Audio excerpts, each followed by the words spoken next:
NATO, up in NATO, right? Up in Ukraine, man. The NATO and the States are firing on eastern Ukraine, and the Russians, they withdrew a couple of days ago because every year this time they do their military exercises there. So while they were doing their military exercises, the news in the States were reporting it as Russian incursion or Russian threatening, but it wasn't that. So once their exercises ended, they pulled back and NATO started shelling them yesterday. Wow. So they're literally trying to pull Russia into it. Yeah, I saw that. I saw a headline where they were saying that there was an attempted assassination. But you can see that they're just trying to. I don't know if they're trying to bait them, or they're trying to make everyone think that Russia's doing it. But you can see it's not Russia. But listen, they're firing, but they're blaming it on Russia. Yeah. So it's very close, Doc. It's very close, because what happens is, they're taking that stick and poking the bear with it. Yeah. So they're hoping to listen. Canada's cracking down, all that protesting, brother. A lot of the police quit. The people that the employees that were being used to tow the trucks, they got out there and wouldn't do it. The police and they're standing in solidarity with the people. So now they brought in a whole bunch of masked military cats out. That's not they didn't start the massive arrest. They didn't lock down. To shut down the banking system in Canada. Wow. Yeah, it's no joke, because Trudeau came out talking about, the different measures that they went on and acted an Emergency Powers Act, which gives them basically the power to arbitrarily decide what they're going to do and not have to justify it. So among the list that he was reading, he mentioned about the freezing of bank accounts and things like that. So that brought the damn Canadian bank run. Everybody started going to get their money out, so they froze the banks. Wow. So it's it's not. It doesn't openly appear that it's on, but it's on. But people are going to know it once it hits America. Because that's the one and only armed, I shouldn't say one and only, but it's one of the main armed societies. And the only thing that can make the Americans move now is an empty stomach. I don't care what nobody says. That's what it's going to take. They're too lethargic. They've enjoyed the good times for too many years now. You know what I mean? And they're too divided. As long as it doesn't, not everyone, but the majority of the people, as long as it isn't specifically affecting them, they don't understand about prevention through solidarity, right? So that's what's taking place, man, just briefly in the news. It just got another notch closer because Russia is literally being militarily provoked, and Putin is literally making it a point, not so much to turn the other cheek, but to avoid and to evade. Because once Russia moves out, it's going to be with the intention of stopping it. Not participating in some protracted, long, drawn-out thing. So I wanted y'all to know that. So listen, this is what we're gonna do. Last week, or not last week, but the week before last week I answered some questions. We dealt with Wars of the Jews. What we're doing is we're finalizing that last verse in Daniel chapter 9, verse 27 about the final destruction. And so, like I had said to you all earlier, that's the entire book. Well, that's the entire section of Wars of the Jews. And last week we hit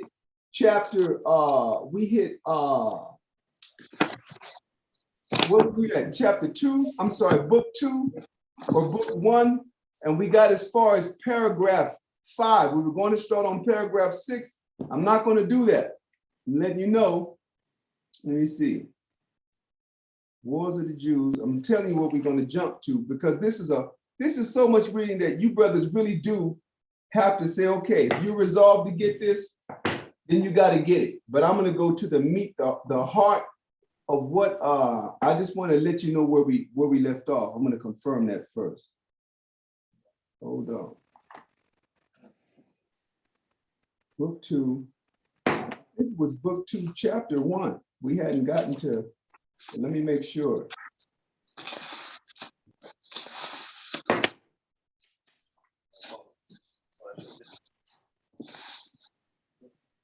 Oh, no. Where were we at, Amayetazar? It might have been, was it book one? I know that we read the prelude first.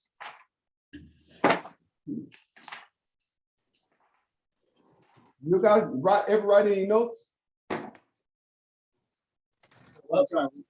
Huh? I can't hear you. I didn't hear what you said. I'm asking where we were last week. Y'all gotta start taking notes. You think I'm doing some fucking story time for y'all?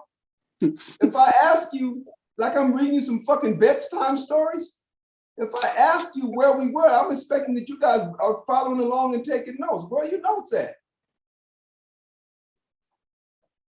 The last class, Not last week. The week before last, because last week we dealt with questions. The week before last week.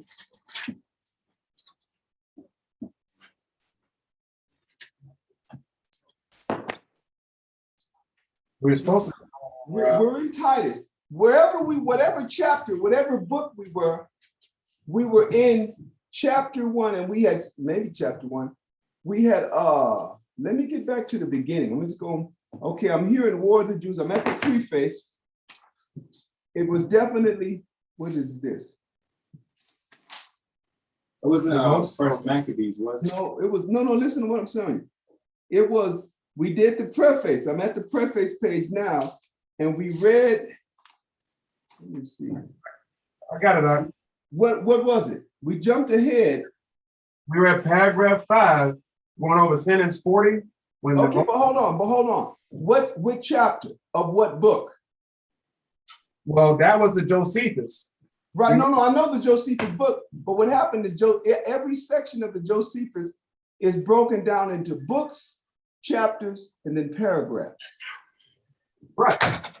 Yeah, I got you. One second. It's okay. Paragraph 5, sentence 40, page 727. Okay, I'm yet to say you have to tell them that in yours, because mine, I don't have those.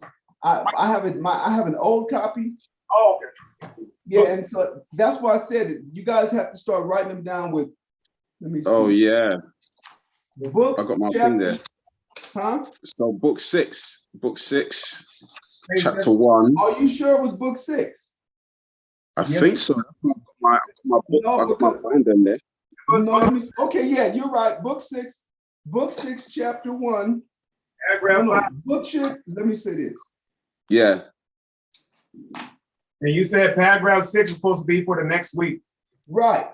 Okay, Yeah. so there we are. We're in book 6, Thank you, chapter 1, Naga. and paragraph 6. Now, I'm telling you what we're going to do. We're going to jump from book 6. We're in book 6. We'll stay in book 6, but we're going to go from chapter 1. Y'all write this down. Book 6, chapter 1. We're going to go. You guys are going to read everything from chapter 1 to chapter 4. We're going to try to finish up if it's possible tonight. If not, we'll do it next Friday. We're going to read chapter 5, chapter 6, and then we're going to jump down or jump ahead to chapter 9 and 10, or I should say chapter 9, the final chapter, all right? Now, the reason why I'm doing that is because it's a whole lot of detail. It's literally the detailing of the destruction of the city. So we read about the Tower of Antonia last 2 weeks ago.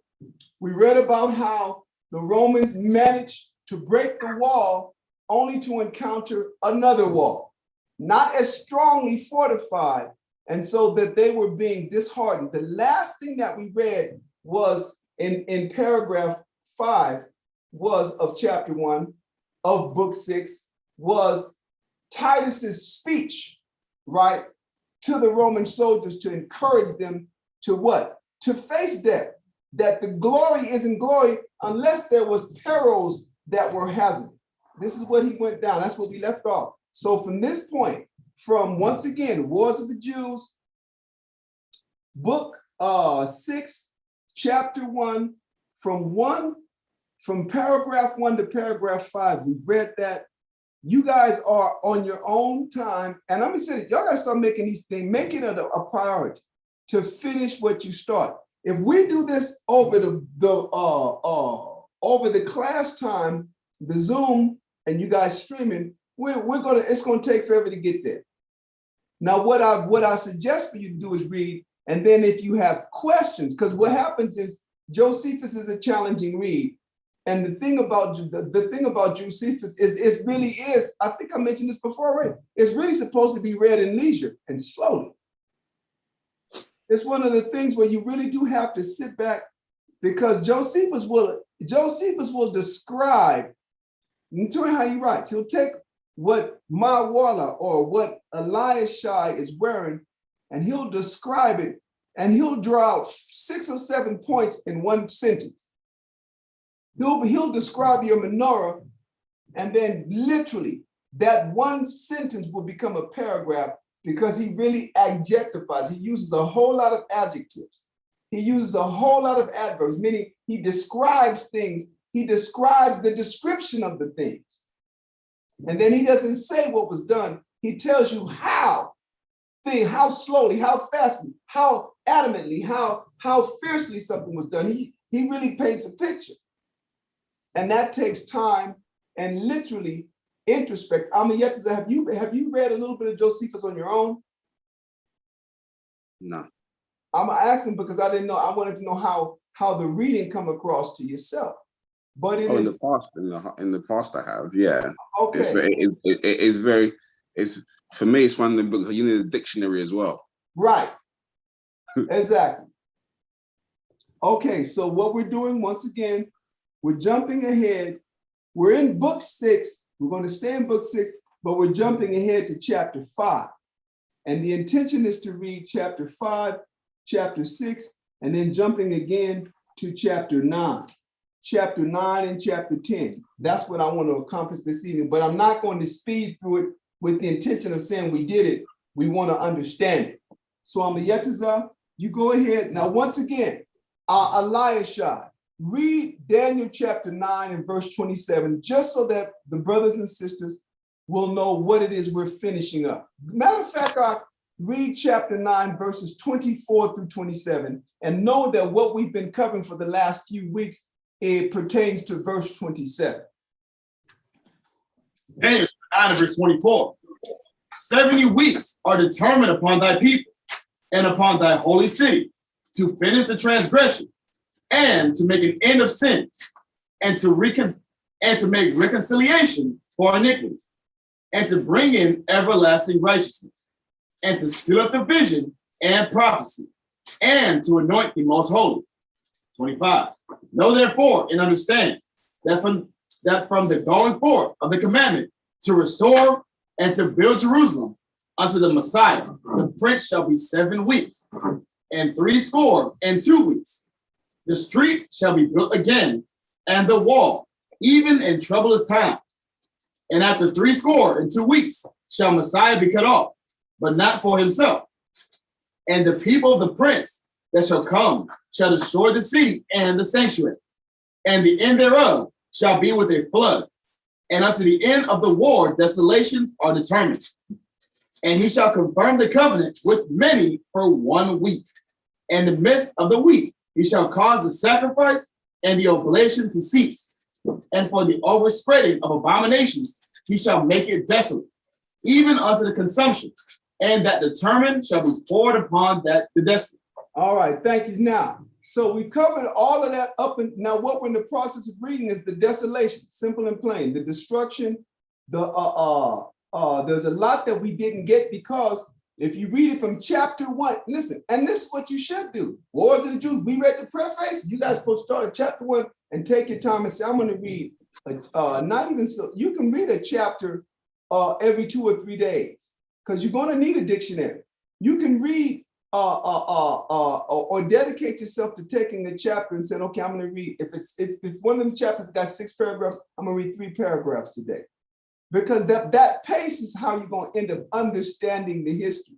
Having me read it to you and explain it and cram it down your throat, you'll get the sense of it maybe, but it's something that you really have to, and also you're going to get it with time. We're going over this because the question was asked, but this is something that is gotten over or I should say acquired and understood, over the process of your life in service in Israel. Like the Most High gives you understanding based on what you give yourself over to him. This is real. You can get this in class. I imagine that things that we've gone over from the beginning of this question, I won't say it went over your head, but I know that it's not easy to understand. But all it is history. It's on all we're reading is Daniel gave us the prophecy, and we're just reading history to find out what his prophecy was about. But it takes time and service. And the Most High gives you that when you give him the commitment and the time. So, I'm a Yetazah. Wars of the Jews, book 6, chapter 5, paragraph 1. And you and I are going to alternate paragraphs, all right? We might, depending on how long it is, I might cut you in half. No, go ahead. I think that's pretty good so far, looking at it. Go ahead. Book 6, chapter 1, paragraph 5. And now Titus. No, read the subtitle. The subtitle. Yeah, book the six. great distress. Okay, book 6, book 6. From the great extremity to which the Jews were reduced to the taking of Jerusalem by Titus, that the miseries of the Jews still grew worse, and how the Romans made an assault upon the Tower of Antonia. Wait a minute. Let me ask you this. I'm in book 6, chapter 5. No. Book 6, chapter 1, paragraph 5. No. I said I just explained to the brothers we're moving forward. They're going to read all of that on their own. My bad. Sorry. That's okay. But since we kind of boo-booed on that one, I want to go to chapter 4. I'm going to show you a little bit of history. I'm going to read chapter 4. The last paragraph is a small paragraph 8. This is kind of like a summation that Josephus is doing in the midst of his history. In chapter 4, in verse 8, it says, "Now, although anyone would justly lament the destruction of such work as this was his talk about the destruction of the temple, since it was the most admirable of all the works we have seen or heard of, both for its curious structure and its magnitude, and also for the vast wealth bestowed upon it, as well as for the glorious reputation it had for its holiness.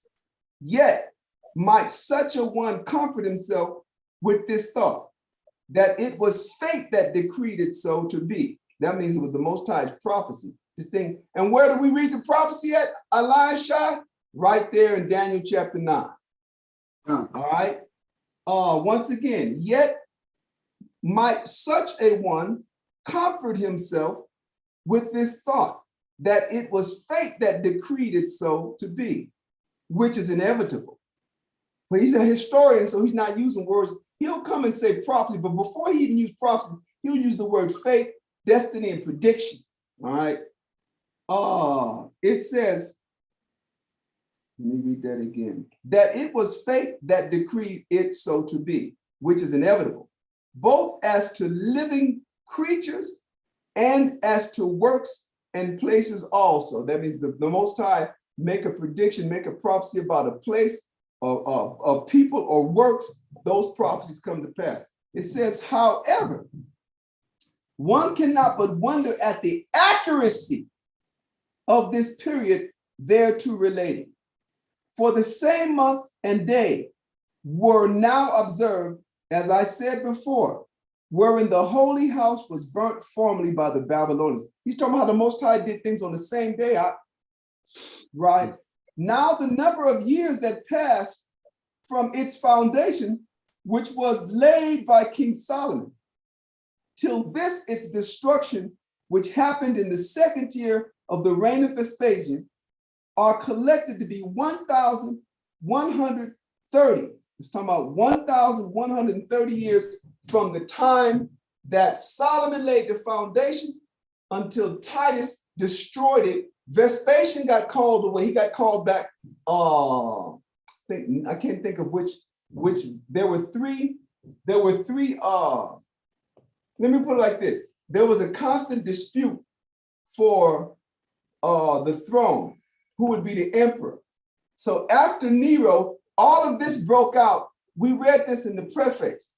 This thing that led to the riots, that led to the, let's put it this, the Israelite wars against the Romans, which led to the destruction of the Israelite civilization. It began in the 12th year of Nero. So once Nero, and after Nero died, you had between the years 68 and 69, three emperors within that year period. One of them, the first was Galba, the other one was Otho, and the third one was Vitellius. After Vitellius, Vespasian came in 69. After Vitellius got killed, Vespasian was proclaimed emperor by his troops, by his legions, and then the problems had him so that he had to go back. And so Titus, his son, had to continue and oversee the destruction and the wars of the Jews. So this is what he's telling us. He's saying the destruction, the final destruction, meaning from the laying of the foundation by Solomon all the way to the second year of the reign of Vespasian, 1,530 years. Is that what we just read? 1,130 years. Besides 7 months and 15 days. That means he got it all the way down, probably to the hour it was fine, the hour they put the fire out. It says, and from the second building of it, now hold on, this is cold. So he's talking about, listen to this, wait a minute. This one confuses me. Listen to what he says. Now the number of years that passed from its first foundation, which was laid by King Solomon, till this its destruction, which happened in the second year of the reign of Vespasian. Okay, I'm correct. He's talking about from the period of Vespasian, from the period of Solomon to Vespasian, 1,130 years. Then he goes, besides 7 months and 15 days. Now the last thought he's taking is back in time.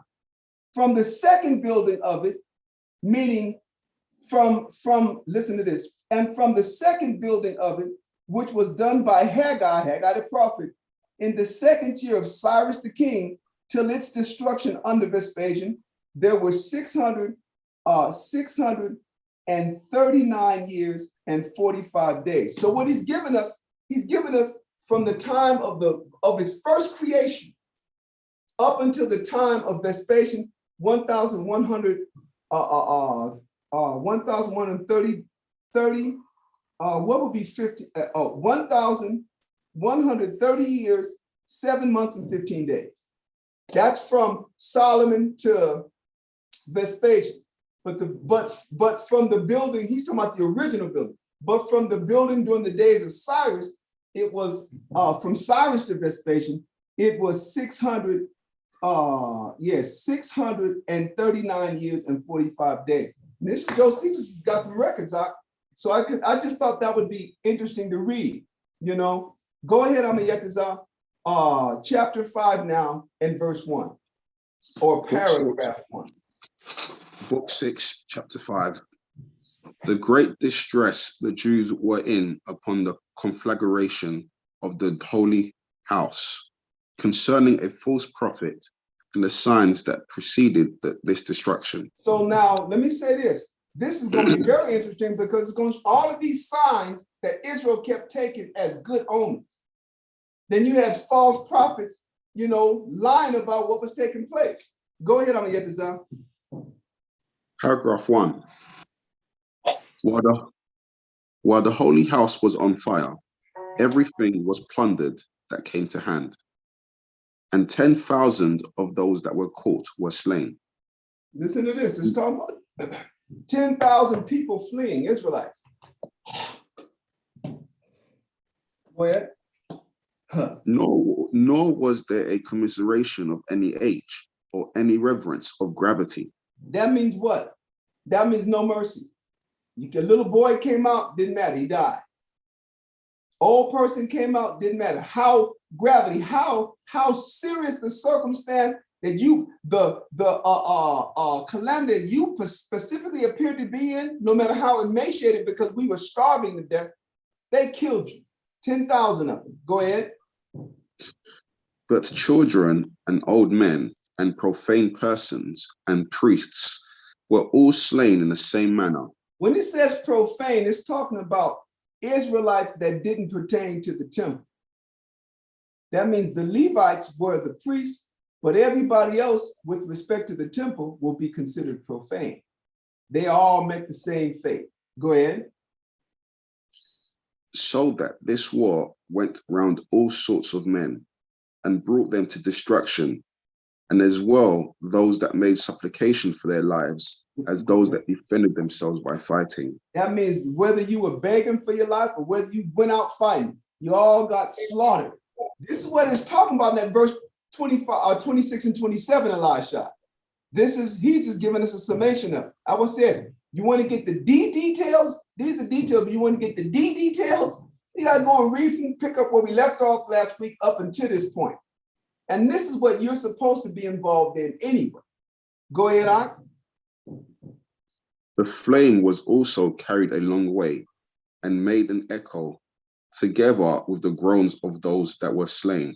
Talking about when it said the flame carried, you could see the flames from a great distance, reaching high into the sky, and you could hear just the people moaning and groaning and suffering, being burnt alive, others being killed. Go ahead. And because this hill was high and the works at the temple were very great, one would have thought the whole city had been on fire. But this was just the temple. Go ahead. Nor can one imagine anything either greater or more terrible than this noise. For there was at once a shout of the Roman legions who were marching all together, and a sad clamor of the seditious who were now surrounded with fire and sword. Man, that when it says a sad clamor, it's talking about a clamor is a noise. So it's talking about you could hear the victorious shouting of the Romans, and you could hear our moans. We were surrounded by fire. And when they say the sword, it's talking about the Roman soldiers. Go ahead. Hey, I see Tazapah is on. Tazapah, we jumped ahead. We're in Wars of the Jews, book 6. Okay, Wars of the Jews, book 6, chapter 5. And if you got that kind of book that others have that have the number of the lines, what line number are you on, Amayetazah? Just past 273. Okay, 270. What? The Iron of Barbara. Go ahead, Amayetazah. Okay. The people also that were left above were beaten back upon the enemy, and under a great consternation, and made sad moans at the calamity they were under. Go ahead. The multitude also that was in the city joined in this outcry with those that were upon the hill. So when they did that, guess who you suppose we were crying out to? We were crying out to the Most High. Mm. And the Most High was answering us by the Romans. Go ahead. And besides, many of those that were worn away by the famine, and their mouths almost closed, when they saw the fire of the holy house. Told you these were the conditions. Some of us was famine, had been emaciated and weak as hell from not having eaten from all the years of siege. Go ahead. They exerted their utmost strength and broke out into groans and outcries again. Go ahead. Perea did also return the echo, as well as the mountains round about the city. It's talking about the regions outside of Jerusalem. You could hear about all of our voices, the shout of the Romans and the groaning and moaning of the Israelites echoing off all the mountains round about. And I want to see how far that went, because it says Perea back in the day. I'm gonna get to hold your reading and just look for the definition of, or you stay there, I'm gonna get to Elisha, look for Perea. I hope that's not Persia, because if you can hear us from Jerusalem to Persia, but that had to be a bone-chilling cry from up close, Look up Perea. It says round about the city, so it's like a region. It shouldn't be. I don't believe it's going as far as Persia. Yeah, I think it was.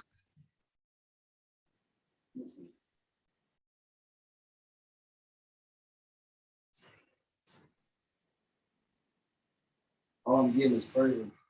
Oh, then that's what it is. I couldn't believe, that's what I said when I studied it years ago, it was Persian. I'm just thinking, okay, maybe it's been 30 years and maybe you was wrong, Colin. Maybe your memory doesn't serve you. Now listen, what is it telling you? You can hear the screams from Jerusalem to Iran. That's Persia. No, What does it say? no, this is it.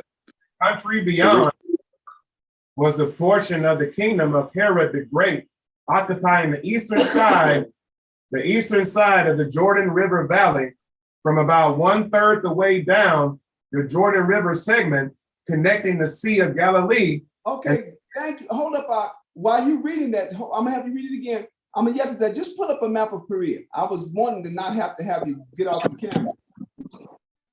Because when I looked it up, it said Persia as well, Elisha. And I was like, no, ain't nobody screaming that loud. Too far. When you can hear him from Israel to Persia.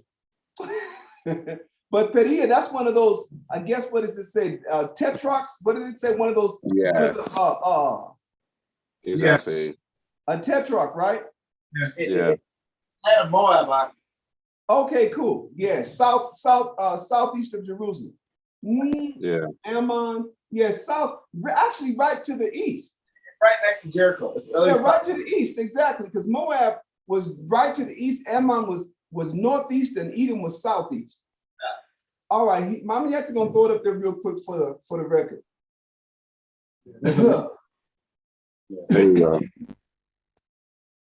Oh, kind of right there in the middle. There you go. Yeah, Perea. Okay, there you go. So you can hear now. Look at Jerusalem. You see Judea, and then in between those three words to the right of Judea, in the middle is Jerusalem. So that's how far out the moans and the screaming, the victorious shouts of the Romans, and the groans of doom to the Israelites went out that far in the mountains. Thank y'all. Thank you, Amiyata. Go ahead, pick up where you left off.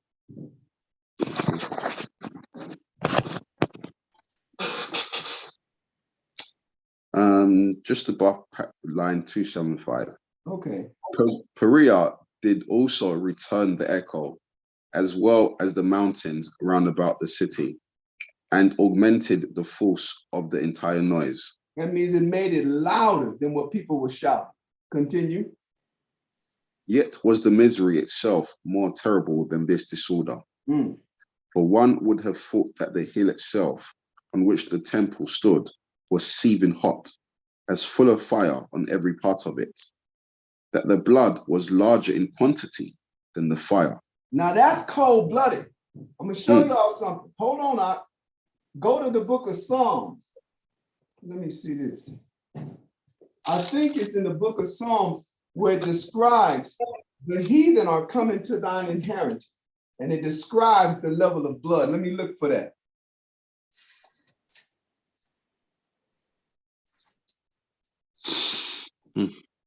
I know, right? Listen, now it tells you the fire it could be seen from who knows how far away, but the blood was more than the fire. Brother, you're talking about oceans of blood. You can only imagine how wicked the Israelites for the Most High to allow that to happen. For the Most High to bring that on us, we had to be we ain't no less evil today. I'm just looking for look at what's taking place today, man. You see all of our people, well, not all, but those that are doing what they're doing. Let me see. I don't want to interrupt. Isn't this the same thing that's mentioned about, I guess, the same cycle of the end times today, like the blood being up to the horse's bridle and Ezra? Yeah, go exactly, or to the camel's hoof. Yep. Yeah, listen, we're going to see it. This thing is coming. Thank you for that, Naga. That's a prophecy that makes reference to how it's going to be in the final judgment. I am looking, I guess, saved by people. I guess I can, I'll find it later. Maybe I'm quoting the wrong book. Maybe it's Lamentation. No. Anyway, there's a verse that says the heathen No, I'm gonna let it go because if I keep on looking, then we're not gonna have the time to do the reading. But I kind of wanted to show you that this detail, aside from what we read in Daniel chapter 9 and 27, 9 and 26 and 27, was prophesied, that level of blood. I'm gonna yet to call that line out again and pick it up from there. You want that verse in Psalms? You got it? Psalm 79 and verse 10. Hold on. That may be You said 79, hold on. And verse 10? No, it's 79 and verse 1. Thank you, brother.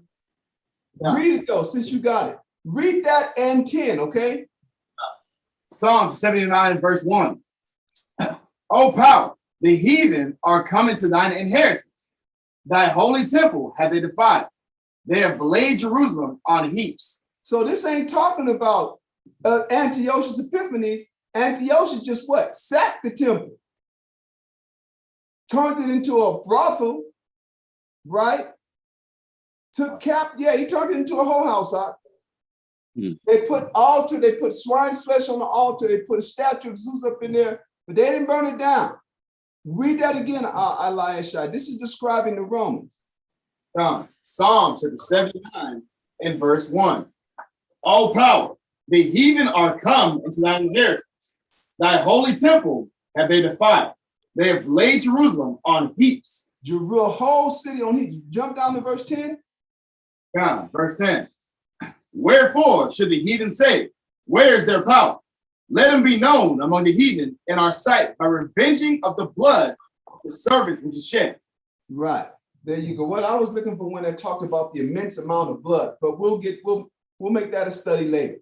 If somebody eventually find it during the class today or right now, you can call it out. Go ahead, because I'll call your line out. Because let me say this. This is imperative. We have to read all of chapter 6, all of chapter 5, and all of chapter 9 at least. Now, like I said, we ain't got to do it tonight. And because we want to understand it, I'm not going to just fly through it, just say, okay, we finished, we read it. We want to understand it. Go ahead, Yetazar. Just above 276, above 2 line 76. For one would have thought that the hill itself on which the temple stood was seething hot, as full of fire on every part of it, that the blood was larger in quantity than the fire, and those that were slain more in number than those that slew them. Damn, Mark. The people that was killed, and the Romans brought in mad legions, y'all.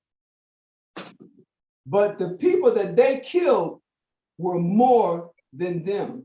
Go ahead. For the ground did nowhere appear visible. Wow. Damn, Mark. For the dead bodies that lay on it. Wow. You know, listen, I want to say, you see, we ain't gonna just be able to just read through this, right? Wow. This requires, listen, you can't see the ground for all the dead bodies. And now that, listen, and now that we can visualize that they're floating in their own blood. Yeah. This is crazy. It makes me think when we read a few weeks ago about when it said how the Romans, their spirits were broken by the courage that the Israelites had, despite being under siege. And you can believe it, because just reading this is breaking my spirit. I'm like visualizing. Yeah. Imagine seeing the temple being burnt down, just knowing that the Most High had left you, especially just with what we've experienced in our lives. Right. When you know that the Most High is not with you, just in our little bitty brief punishments. Exactly. Just to get us back on track. Exactly. Imagine seeing the temple burnt down, just seeing a river of blood, and just seeing Israel like I'll just be like, over.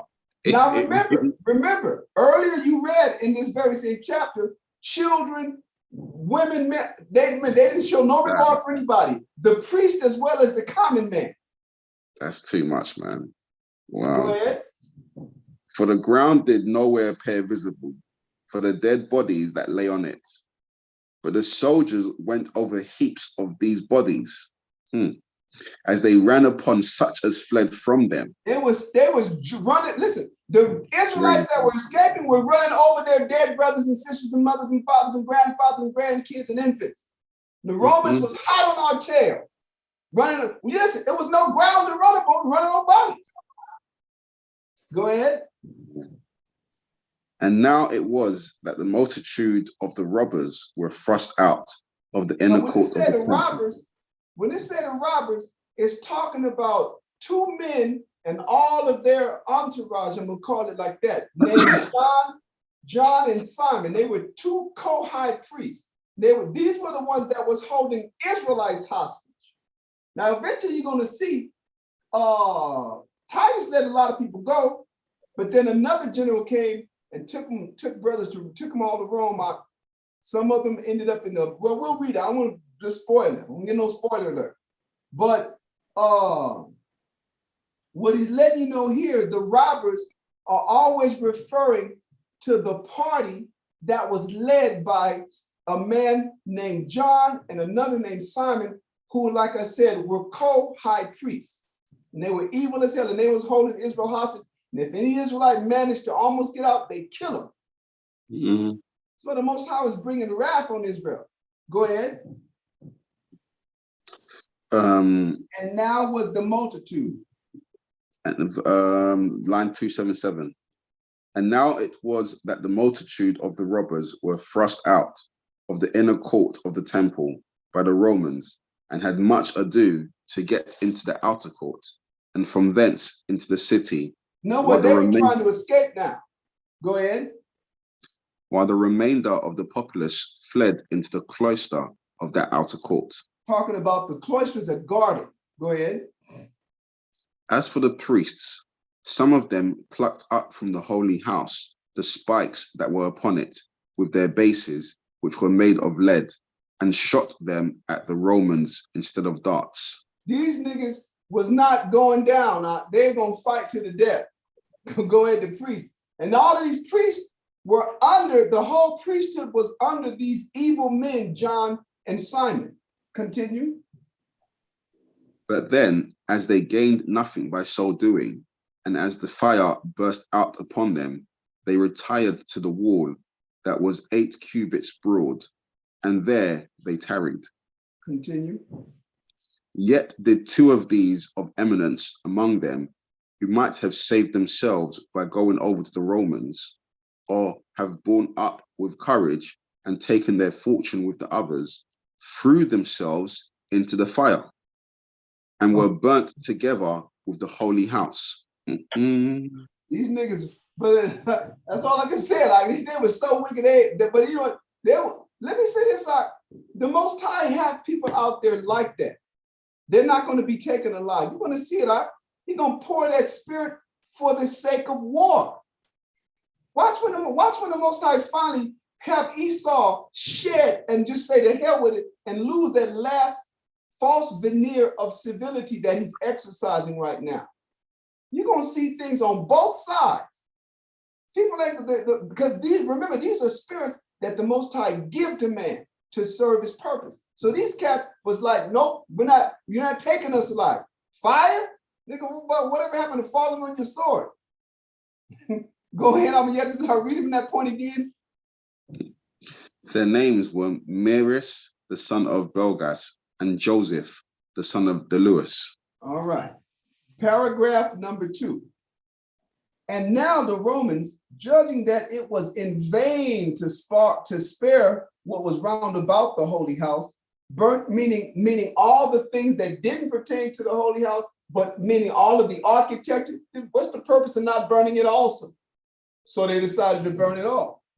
Burnt all those places, also the remains of the cloisters and the gates, 2 excepted, meaning with the exception of 2 gates, the one on the east side and the other on the south, both which, however, they burnt afterward. They also burnt down the treasury chambers, in which an immense quantity of money and an immense number of garments and other precious goods their repository, meaning stored. And to speak all in a few words, there it was that the entire riches of the Jews were heaped up together, while the rich people had built themselves chambers to contain such fortune. That means all of the wealth of Israel was held in the hands of few rich Israelites, and they built that repository for the wealth of Israel. That's what he's let us know. While the rich people had built themselves chambers to contain such furniture, the soldiers also came to the rest of the cloisters that were in the outer court of the temple, whither the women and children and a great mixed multitude of people fled, in number about 6,000. But before Caesar had determined anything about these people, or given the commandment of the commanders any orders relating to them, the soldiers were in such a rage that they set the cloister on fire, by which means it came to pass that some of these were destroyed by throwing themselves down headlong, meaning jumping off the wall, and some were burnt in the cloister themselves. Nor did any one of these escape with his life. That means 6,000.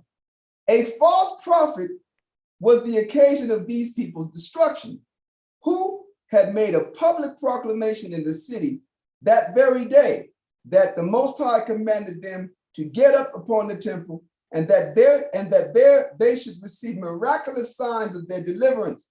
Now, there was then a great number of false prophets suborned. When it says suborned, that's a term that means bride.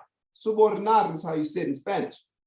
So they had a bunch of false prophets paid to tell people good things.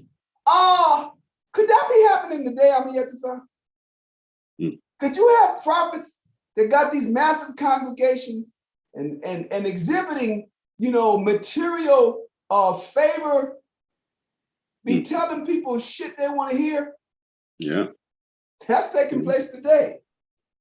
I'm going to read that again. Now there was then a great number of false prophets suborned by the tyrants, talking about by John and Simon, to impose upon the people, who denounced this to them, that they should wait for deliverance from the Most High. And this was in order to keep them from deserting. They didn't want the people to survive, because these people, there were people trying to go. The Romans had extended the right hand for a long time. And whoever could manage to get out before the actual hostilities began, and even when some of the hostilities did begin, they would let them get out to get some water out. They would let them get out to leave. And when John and Simon found out that this was going, they would kill them. That's how evil they were. Once again, that they should wait for deliverance from the Most High. And this was in order to keep them from deserting, and that they might be buoyed up above the fear and care of such hopes. Meaning they'd be buoyed up. A buoy is something that causes like that floats in the water. So by these false prophecies, the people's spirits were made to stay up. That's what it means when it says buoy. Now, a man that is in adversity does easily comply with such promises. For when such a seducer makes him believe that he shall be delivered from those miseries which oppress him, then it is that the patient is full of hopes of such deliverance. That means when you got somebody that's in calamity, people will believe in the lies. People will believe anything that will tell of deliverance, anything that will tell of a coming salvation, no matter how evident it is that there's nothing but doom and catastrophe, they'll believe in it. That's what he's saying. I'm going to go ahead and read number 3 as well, because number 1 was quite long. Okay, I'm going to get this on. About the same, but I'm going to read it anyway. It says, thus were the miserable people persuaded by these deceivers.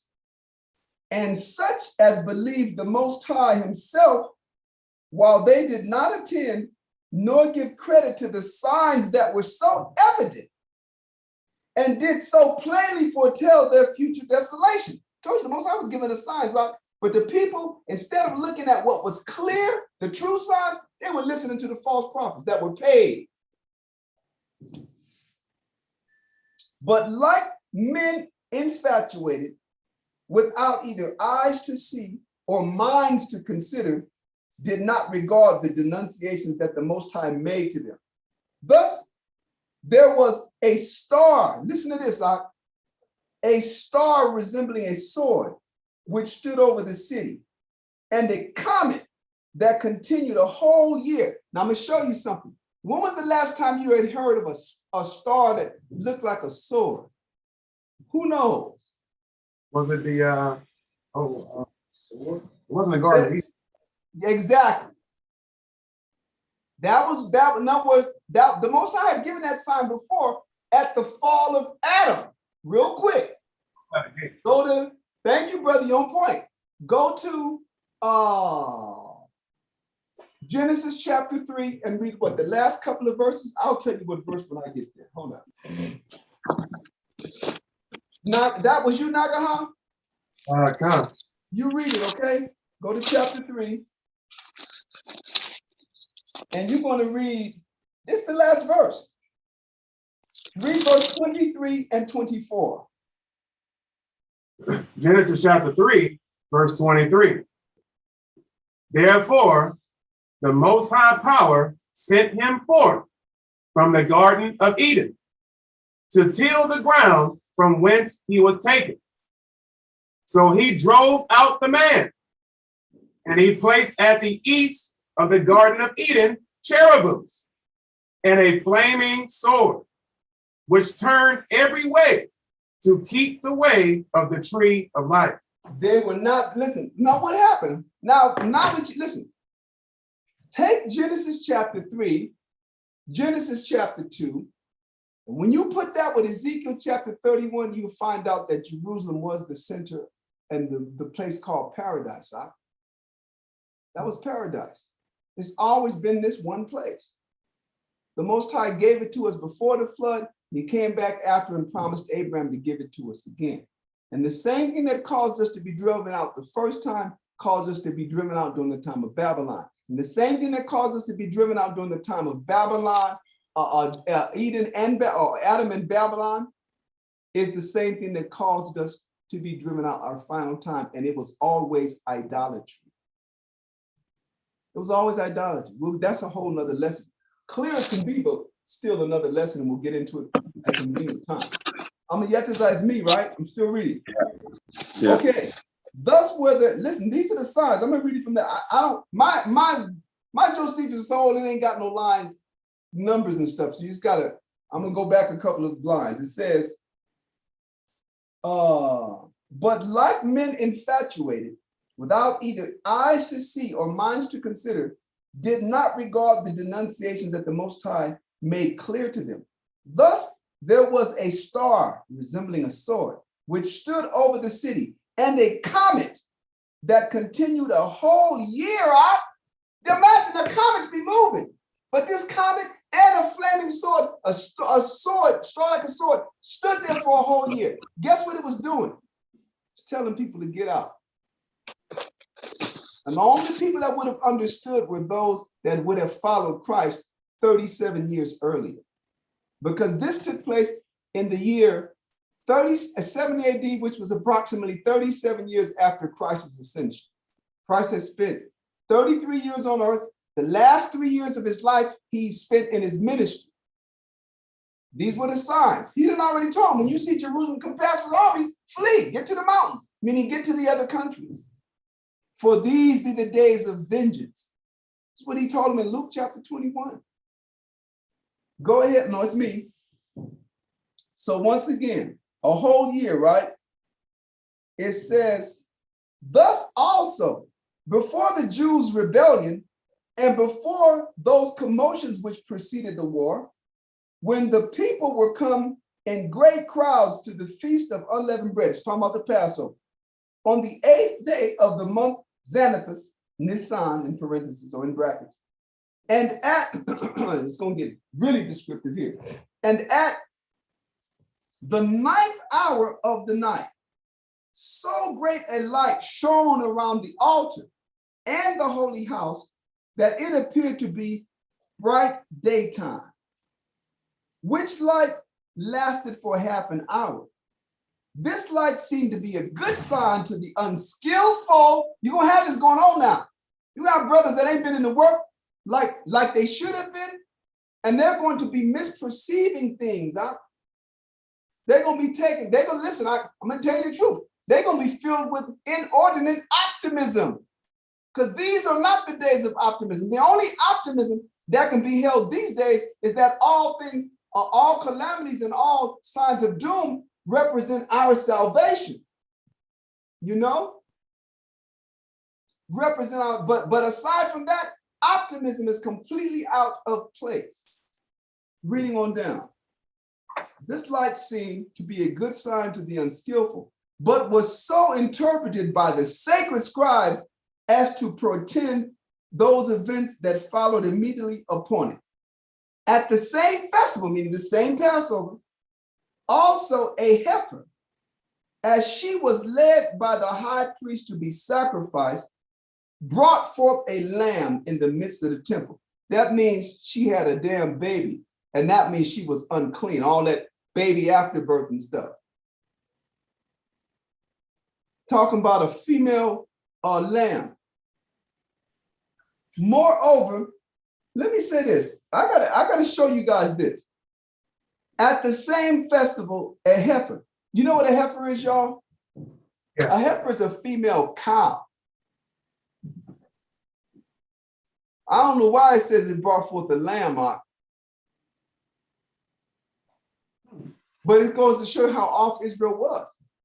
And these are signs that he said the unskillful didn't pick it up. The hell is a heifer or a cow doing bringing forth a lamb, Mama Yetzirah? Do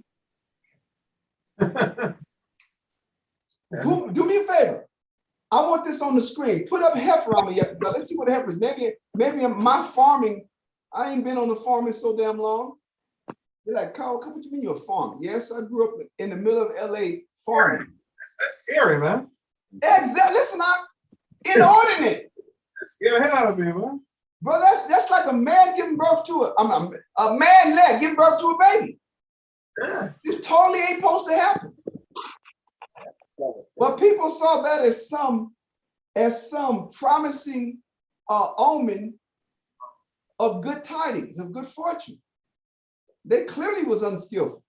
They were supposed to, this is an abomination. Now you see that cows. All right, that's what a heifer is. Gave birth to a lamb. And so Josephus is telling you all of these strange signs that foretold of what? Of the doom, and people couldn't see that. Number one, it gave birth.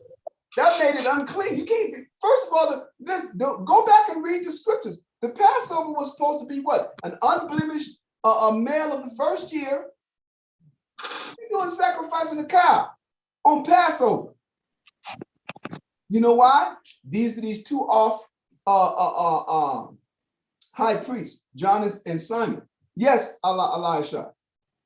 Would you say that, or could you say that this was like a similitude for Hosea 4:16? Let's read it. Read it. Hosea 4 verse 16. For Israel slided back as a backsliding heifer. Now the Lord will feed them as a lamb in a large place. Well, I mean, you can say that because of the two mentions, but it's talking about complete inordinance and shit, not, something, an abomination, a double abomination that wasn't supposed to happen. But the Most High is telling, he calls us backsliding heifers. And he was saying, when he said giving us up for slamming, he was going to use the nations to sacrifice us. Yeah. That's what he's saying. But this right here, Josephus is mentioning all the oddities that was taking place that foretold of the destruction that people didn't perceive as such. That's what he's saying. Okay. At the same festival also, an heifer, as she was led by the high priest to be sacrificed, brought forth a lamb in the midst of the temple. Moreover, the eastern gate of the inner court, listen to this, of the temple, which was of brass and vastly heavy, had been with difficulty shut by 20 men. Meaning this thing was so hard to close, it took 20 men to close this gate. But look what happened. And rested upon a basis armed with iron, and had bolts fastened very deep in the firm floor, which was there made of one entire stone was seen to be opened of its own accord about the 6th hour of the night. This gate just kept swinging open by itself. Wow. Now, what the open gates represent? What? The Most High says this in what? Nahum or Haggai? Nahum chapter 1 and verse 6, or chapter 3, the Most High talks about the gates being open to the enemy concerning Esau. That's always a bad omen. That means now you're vulnerable to the attack of your enemies. He was telling them he was leaving the city vulnerable. He was no longer protecting the city. The city was open now to the enemy. And they wasn't getting that. And Josephus is describing it, like I mentioned earlier, how he does, so that you can see how impossible the probability was. That it would take 20 men to close it, and then with all these heavy materials and placed on one stone, it couldn't just, the wind just blow it open. These were the signs. Now those that kept watch in the temple came thereupon running to the captain of the temple and told him of it, who then came up thither and not without great difficulty was able to shut the gate again. I mean, they had to get a whole bunch of men to close it again. This also appeared to be, listen to this, this also appeared to be the vulgar. The term vulgar means common. This also appeared to the vulgar. The term vulgar, like when you talk about vulgar, like motherfucker, kiss my ass. You're not speaking profanities. You're speaking vulgarities. And the reason why it's called vulgarities, because in every language, in every culture, the majority of the people talk like that in their respective language. Much of certain documents, I think some of the Bible that we have is the Old Testament. Well, let me see. You got certain Old Testaments that come from what they call the Septuagint, right? Then you got other versions of the Old Testament that come from the Latin Vulgate. These were the ones that were first made available to the common man. That's what vulgar means. So he's talking about the common person. It says this also appeared to the vulgar to be a very happy prodigy, as if the Most High did thereby open them the gate of happiness. See that kind of, the hell does that even mean, the gate of happiness? We do that shit today. It's like, really? No, we talk like that. Like, well, yeah, you're right. But I mean, clearly certain groups talk like that. I don't. But anyway, the gate of happiness. But the men, listen to this, of learning understood that that the security of their holy house was dissolved of its own accord. See that? And that the gate was opened for the advantage of their enemies. So these publicly declared that this signal foreshowed the desolation that was coming upon them. Because besides, these a few days after that feast, on the 21st day of the month, Artemisius Jair, a certain prodigious man, an incredible phenomenon appeared. Listen to this. This is an old man prophesying. Somebody gonna throw a stone at him if I'm not mistaken. This just appeared. I suppose the account of it would seem to be a fable. No, but listen, Josephus said, when I'm getting ready to tell you, I ain't even sure if I believe it. He said it's so amazing that it could be considered a fable. Were it not related by those who saw it, and were not the events that followed it of so considerable a nature as to deserve such signals. For before sunsetting, chariots, let me read this right with the proper comments. For before sunsetting, chariots and troops of soldiers in their armors were seen running about the clouds. Now, where do we see this at before? Yep, it's Second Ezra chapter, Second Maccabees chapter 5. 2nd Maccabees, go there, Amayetazah. You stay with your Amayetazah, Elisha. Go to 2nd Maccabees chapter 5, and you're going to read verses 1 through 5, I believe. Now, this was happening before Antiochus' second voyage in down to Egypt, right? That dynamic between what Daniel 11 refers to as the king of the north and the king of the south. Yeah. 2 Maccabees 5:1. Yeah. 2 Maccabees 5:1. About the same time, Antiochus prepared his second voyage into Egypt.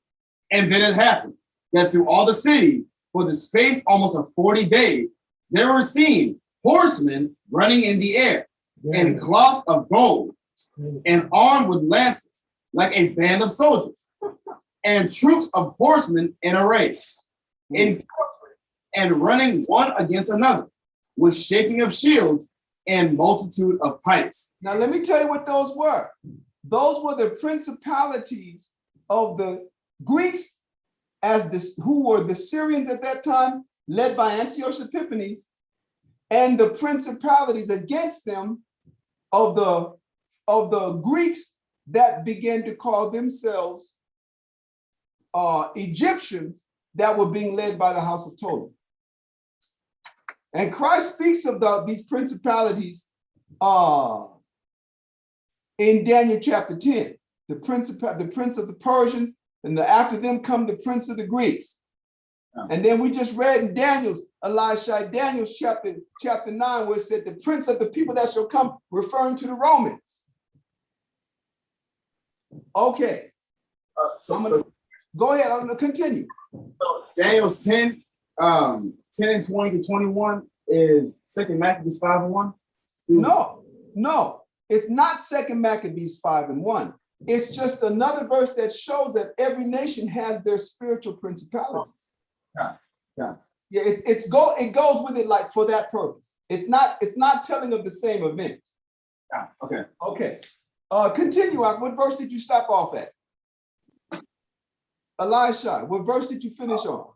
I finished on 3. Verse 4. I was in the middle of 3. Okay, start at the top of verse 3 again. 2 Maccabees 5:3. And troops of horsemen in array, encountering and running one against another, with shaking of shields and multitude of pikes, and drawing of swords, and casting of darts, and glittering of golden ornaments. They were fighting as spiritual entities fighting each other. Go ahead. And harness of all sorts. Wherefore, every man prayed that the apparition might turn to good. Yeah, because it didn't look good, but they was praying that it would. The Greeks was hoping it was the Egyptian Greeks was hoping that it was to their favor, and the Syrian Greeks were hoping that it was to their favor. All right, I just want to show you these things that we're reading. They didn't happen before. The star in the sky, like shaped like a sword, that happened from the beginning. This that we're reading, the fall of Jerusalem and the angels running and fighting the clouds, this happened at the time of the Greeks. Don't be shocked, Doc, when we start seeing some things that's going. The Most High, Christ said, men's hearts shall faint for the things that they shall see. They ain't gonna be believing it. I can't wait till the Most High have an angel pop up at a damn press conference with Klaus Schwab and knock the shit out of his ass right while he's speaking. You will have nothing. Mayaka, Yeshaya. Damn cats, man.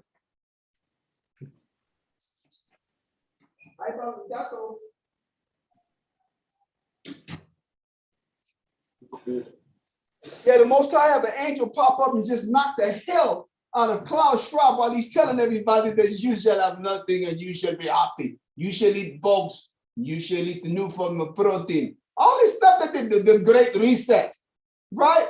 Y'all be hearing it. The World Economic Forum. One of these days, the Most High gonna have somebody pop up and just an angel pop up and just knock the hell out. Just take one of these anchor people, Jen Psaki, right? The lady with the red hair that's always lying for Yeah. what's that dementia patient that called the president named Biden? Just grab her by her throat and say something. Now we don't see it. All we see is this bitch floating in the air and her neck just got really skinny. But she sees a black man, an angel, grabbed him by the neck and lifted up off her feet like the predator. You know, when the predator grabs you, you only see the person floating, you don't see the predator. Anyway, don't be surprised when we start seeing some strange things. Okay, I'm reading on. This one is a long one indeed. Reading on. It says, once again, before sunsetting, chariots and troops of soldiers in their armor were seen running about the clouds and surrounding of cities. Moreover, those were the principalities closing in against Jerusalem. The Most High had given us up. Moreover, at that feast, which we call Pentecost, that means 50 days after the Passover, as the priests were going by night into the inner court of the temple, as their custom was to perform their sacred ministration, they said that in the first place they felt a quaking and heard a great noise. And after that, they heard a sound as of a great multitude saying, let us remove hence. Brother, these were the forces that we're out of here. This is what they heard in the inner court of the temple. Them righteous forces, them angels said, we're gone. Let us remove hence. Strange things indeed. Let us remove hence.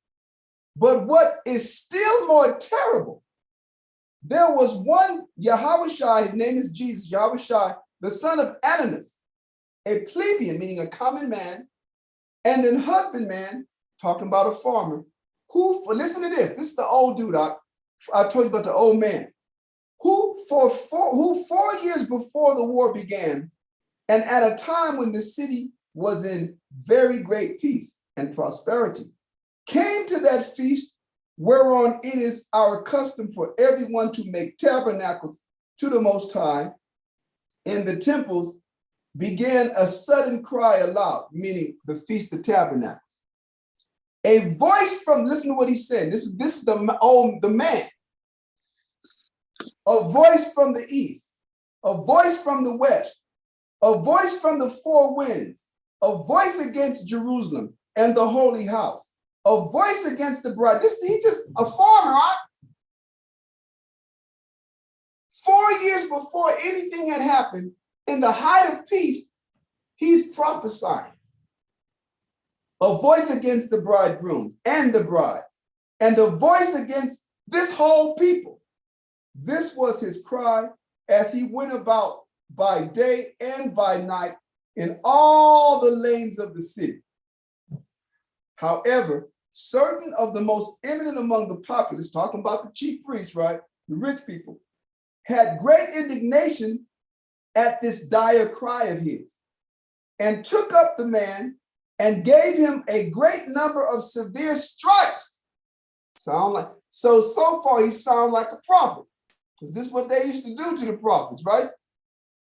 Yet did he not either say anything for himself or anything peculiar to those that chastened him or that chastised him, but still he went on with the same words which he cried before. That means, a voice against everybody.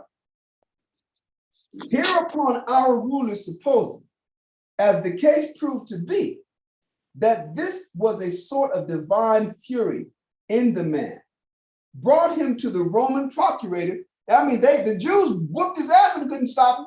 They brought him to the Roman governor, where he was whipped till his bones were laid bare. Yet did he not make any supplication for himself, nor shed any tears. This is the spirit I want the Most High to put on me. If my time got to come like this, right? Nor shed any tears, but turning his voice to the most lamentable tone possible. At every stroke of the whip, his answer was, woe, woe to Jerusalem. Now they whipped him till his bones was bare. Every stripe, he would just say, whack, woe to Jerusalem. Schwack, woe, blood splattered everywhere. No tears. He knew that lashing was the whipping that was coming on Jerusalem. That's why I had to jump ahead, y'all. We got to get to this part so you can see all of these. You know what I mean? Like you said, man, how Israel must have felt then. Those that were in the right mind. Those that, like it said, that had eyes to hear and a mind to really consider. Those that weren't high off of the the false teachings of those bribed prophets. It's just a matter of time. And guess what Christ told everybody to do, though? Huh? He said, leave. Just leave. Go into the countries. All right. And if you're not in the countries and you don't even bother to come back for Passover, he said, let them not enter therein too. For these be the days of wrath, the days of vengeance. Reading on down. Once again, nor shed any tears, but turning his voice to the most lamentable tone possible. At every stroke, listen to this, at every stroke of the whip, his answer was woe, woe to Jerusalem. And when Albinus, for he was then our procurator, asked him who he was and whence he came and why he uttered such words, he made no manner of reply to what he said, but still did not leave off his melancholy ditty. The melancholy ditty, like a little ditty is saying, is talking about, he continued to say, woe, woe to Jerusalem. When the procurator asked him a question, woe, woe to Jerusalem. Who are you? Where you come from? Woe, woe to Jerusalem. No tears. Reading on down. Till Albinus took him to be a madman and dismissed him. See, this is how the true prophets were always treated. They were always scoffed and scorned and considered and reproached and considered crazy. That's how they considered Noah until it started raining. Now, during all the time that passed before the war began, this man did not go near any of the citizens, nor was seen by them while he said so. But he every day uttered these lamentable words, as if it were his premeditated vow. Woe, woe to Jerusalem. This is after the procurator dismissed him. He just, woe to Jerusalem. Nor did he give ill words to any of those that beat him every day, nor good words to those that gave him food. That means people was mistreating him. Other people were treating him benevolent. He didn't say nothing to nobody. Just kept on, woe. You gave him some food, he ate the food. Said, woe to Jerusalem. Hey, shalom, brother. Woe to Jerusalem. Let's just shut the fuck up. Woe to Jerusalem. I mean, he wasn't coming off of it. But this was his reply to all men, and indeed no other than a melancholy presage of what was to come. This cry of his was the loudest at the festivals, meaning he will come to the Passovers 4 years straight before the war, and just, yeah, you know, a person like that's just messing up the damn spirit of the Passover. This is what he was doing. And he continued this ditty, listen to this, y'all, for 7 years and 5 months without growing hoarse or being tired therewith, until the very time that he saw his presage in earnest fulfilled in our siege. When it ceased, that was the only time he stopped, is when Jerusalem was finally under siege, because it was fulfilled. For as he was going round upon the wall, this is where you get hit with rock, he cried out with his utmost force, woe, woe to the city again, and to the people, and to the holy house. And just as he added at the last, woe, woe to myself also, there came a stone out of one of the engines and smote. Wow. Listen, he didn't see it coming. He said, and woe to me too, and bang, got taken out. Crazy. These were the signs that Israel wouldn't see, wouldn't listen to. Crazy. And just as he added at the last, woe, woe to myself also, there came a stone out of one of the engines and smote him and killed him immediately. And as he was uttering the very same presage, he gave up the ghost. That means he died saying, woe to me, woe to me. Yatazah, number 4, brother, it's on you. Now, if anyone consider these things, he will find that the Most High takes care of mankind, and by all ways possible foreshows to our race what is for their preservation. So he's telling you these signs is what the Most High do so that we can make the adjustments and be preserved. Go ahead. But that men perish by those miseries which they madly and voluntarily bring upon themselves. How many years have I been saying that? We bring our own misery. We perish by what we bring on ourselves. Well, you know my saying, there ain't no victims in Israel. None. Yeah. From the aged all the way to the infants, there are no victims in Israel. Yes, Tazapah. Brother, I am amazed at the mercy of the Most High. Yeah. Look how many signs he sent us. And what you said, this brother was doing this for 7 years and some months? Wow. He was doing it 4 years before the siege and 3 years into it. The Most High's mercy. And let me say this, the Most High is showing that very same mercy now, and Israel is not seeing it. Come. I'm talking about all of the nation, all of the schools, we're not seeing it. But guess what? He's about to turn Esau loose. Nobody knows it. Nobody believes it. He's not turning Esau loose because Esau's the devil. He's turning Esau loose because Israel won't come back to him. And that's why when the scriptures say the righteous shall be scarcely saved, that's real. The term scarce means scarcity. That means in few numbers. And that's the righteous.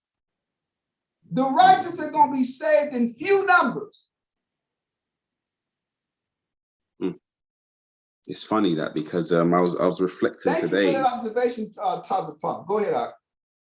I was reflecting on just the dynamic of life and how if we don't, well, at least non-conscious Israelites, because we don't understand our purpose on earth and what this life is about, we do misunderstand the lessons that the Most High gives us. Mm-hmm. Because we've given many stories, especially you've given many stories about your motorcycle accidents and stuff like that, where the Most High will have us go through certain experiences, like repeating the same experiences over and over again, and we don't perceive that this is the Most High making you get a lesson. But rather than us actually perceive that this is the Most High trying to correct me and get me to change my ways, change my thinking, change my actions, we just keep going through the same thing, the same cycle over and over and over again. And then we're complaining, why does this always keep happening to me? Right. Why do I keep attracting the same types of people? Why this, why that, but when we're not understanding that it's actually the Most High looking out for you. It's because the Most High is not going to come down and say to you, oh, this, change this thing, that. He's going to make things happen that are unpleasant. He's going to make things happen. He's going to have your decisions and your actions sting you. Exactly. So that you can start considering your ways. Exactly. And in most cases, in my case at least, I'll get frustrated. Trying to save you out. Yep. Honestly, I'll get frustrated. Like, why? Not understanding. It's me. It's my decisions that I've got to change. Right. The way I think and who I cleave to. And the scriptures say a man shall cleave to his life. So that means we don't even really be having a true appraisal of the people that we run with. We hold niggas in high esteem. And you know what I mean? And it just, brother, I just can't wait till the Most High get us and change us out. Because I'm tired of being like this. Because it's for just to be in a spirit that the Most High will feed you and give you the right thoughts. Do you know what type of continual warfare you got to be at with your dark nature? You got to first, and that's the problem with Israel. Israel don't acknowledge that they have dark passions in the first place. Yeah. Israel don't acknowledge that they have, that they have wicked thoughts against brothers and sisters, wicked thoughts concerning life in general. They don't acknowledge that, and so they don't not acknowledge it. They're clearly not fighting it. But the only way the Most High giving me the little bit he gave me was because Every day, all the way down to this morning, all the way down to before class, I have to make a conscious effort to fight my dark, negative passions and impulses. I got to do that. So when I least want to forgive, that's when I want to forgive, because that's when forgiveness has its greatest effect. But in doing so, I got to acknowledge that all I'm really doing is practicing what I was taught in the scriptures. I'm not no righteous person. I'm not a forgiving person. I'm exercising forgiveness so that the Most High can see in Christ that I really do want to be a forgiving person, so that I will become a candidate that he will accept and change and make me that righteous person. That's why the scripture referred to in the book of Judges as rehearsing the righteous acts. That's all we could do now. But in order to rehearse them, you have to recognize that you're rehearsing them against your what? Against your evil nature. The Most High tell you the whole nation of Israel has this permanent infirmity. And guess what it is? 2 Ezra chapter 3. It's a wicked heart. Yeah. And the scriptures say it was with the malignity, and therefore the wickedness was made permanent. Yeah. So that means until Christ comes, we get to exercise the word of the Most High, and that's how we subdue our dark passion. That's how we subdue our evil thoughts. That's how we subdue and bring under subjection our innate desire to rebel. Yeah. You gotta fucking fight against yourself, right? That's what 100%. Paul said, mortify the deeds that are in thy flesh. Paul, he said in Corinthians, we die daily. We are sheep, but you're the one that gotta kill you. Because in every Negro, in every so-called Indian, in every so-called Mexican, every Israelite, there is a Jason Voorhees, Michael Myers, damn Freddy Krueger balled up into one. The only thing that could kill that trilogy of rebellion and evil are the scriptures. And you have to wage war on yourself all day, every day. And part of the war that you got to wage is you got to what? You have to isolate yourself in Israel as well from the negative influences. Yeah. I say as well because it's already a given. We're supposed to isolate and separate from people in the world.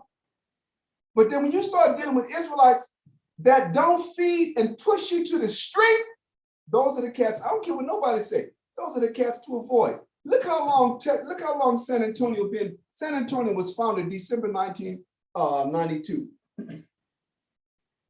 And the congregation ain't never made 50, have it? And the more at the times where we had more congregants, more members, we had fewer men ready to step forward and do it. It's never been no more than 5 or 6, 7 men that would. When I was there, the most that you could get was 14 men that would fight like hell. And that was when it was only 14 men. Then the larger the school got, the more members. Among those members, the fewer, like Christ said, the harvest was always plentiful, and the laborers have always been few. And that's how you know your school is consecrated. Don't be worrying about all these congregations. You see massive hundreds and thousands and hallways and pictures. Take brother, the Most High. That's exactly the description that the Most High said, those that take what? The path that lead to destruction. For broad is the path and wide is the entrance, and many be that go by. But narrow is the gate that leadeth to righteousness, and there be few that go by. And Christ, the Most High said in the book of Ezekiel, was it 11:16 or 16:11? Said, I will be, though I scatter them among the heathen, he said, I will be among them, what? A small sanctuary in all the countries, whither I've driven. Small sanctuary, not massive numbers. I don't, brother, let me say that you got to fight them passions out. I'm yet to go ahead and finish up your number 4. Because we just wanted to add here, we're reading this stuff in Josephus, and we're probably all sitting there thinking, as Tazapar said, the mercies of the Most High. How did the Israelites not see these warnings? But it's the same in our life today. How many times our elders, for you young men there, how many times has a war? I'm gonna use the restroom. Go ahead. Okay, You know, how many times has Awar or Shamshwan or Dawiyad, corrected you guys or warned you, about something that they can see, in your dynamic, in the pattern of your behavior, do you know what I'm saying, in your life. And, you've gone away thinking, fuck you, or do you know what I'm saying, like, just being rebellious in your mind, do you know what I'm saying, thinking, you don't know my life, or you don't know nothing, do you know what I'm saying? And then you just continue, you know what I'm saying, doing what you're doing, only to your demise. We're constantly being warned, by those that the Most High, has put, over us, that has put in power. But we don't take these warnings, because we're just looking at that person. Oh, he's just a man. Or I remember when, he did this wrong, we're scrutinizing him and looking at his faults. And then we're saying, oh, because you've got faults, you can't correct me. Do you know what I'm saying? Oh, because you've got faults, I'm not going to listen to you. But we don't realize that's the Most High looking out for you. That's the Most High trying to preserve your life. That's the Most High trying to lock you into the spirit, and to get you on that right path. So even today, we are going through this dynamic on a daily basis, where the Most High, he's trying to protect us. He's trying to guide us. He's trying to correct us to prevent calamity. Obviously, here we're reading about the destruction of Jerusalem. For us, it's also the destruction of our lives, the destruction of our health, the destruction of our families, the destruction of our relationships. But like I said, we don't take heed, to the warnings of either our elders or just things that are happening in our lives, which should be crystal clear that, for lack of a better word, that's a bad omen. Certain things will happen in our lives, whether it's, you're regularly being stopped by the police, when you're driving, or, something just keeps happening in your life, but you don't realize that's the Most High sending you a message. That's the Most High telling you, you've got to change something. Your decision making is off. Your spirit is off. The Most High, he's constantly communicating this to us. But because we're in the wrong spirit, because our eyes, our minds are not open to receive the message, we're misinterpreting what that occurrence means in our life. We're misinterpreting what this elder is saying to us, because we're either operating out of a proud, or arrogant, or rebellious spirit. But we go through this every single day. How many brothers have you guys known in San Antonio that have passed through the camp, that were regularly being checked by the elders? And where are they now? They didn't take heed to the correction that the Most High was using these elders, using Shamshawan, using the war, using Dawiyah to give these brothers, because they could see, like I said, certain patterns in their behavior they've seen before, or the Most High was basically speaking through them, but those brothers didn't take heed of it. And where are they now? It's the same dynamic that we're reading right here in the book. These guys were being warned 4 years in advance, regularly being warned, but they didn't take heed. And then what happened? The Romans came and burned down the city. So we must always, when we're reading this stuff, I always say this, always try to apply it to our own life. Because like I said, I'm sitting here and I'm like, wow, this is me. This is me all day long. Do you know what I'm saying? That's why I'm like, that's why I was saying earlier, that is reading this is breaking my spirit, because it's reminding me of shit that I've done, where I've been in this situation where Carl was constantly warning me, constantly telling me this and this and this, and I didn't listen. In my head, I was like, that's all good. You know what I'm saying? As Carl likes to say, that this is a great word, being presumptuous. That's one, as I was reading this, that's what came to my mind. The whole nation was presumptuous. Yep. The whole nation thought that we could exercise certain liberties, right, and privileges, that weren't afforded to us. Because we were the Most High's people. Exactly. And today we do it out of the spirit because we're the teachers. We not the knowledge. No, brother. The Most High hates that presumptuousness.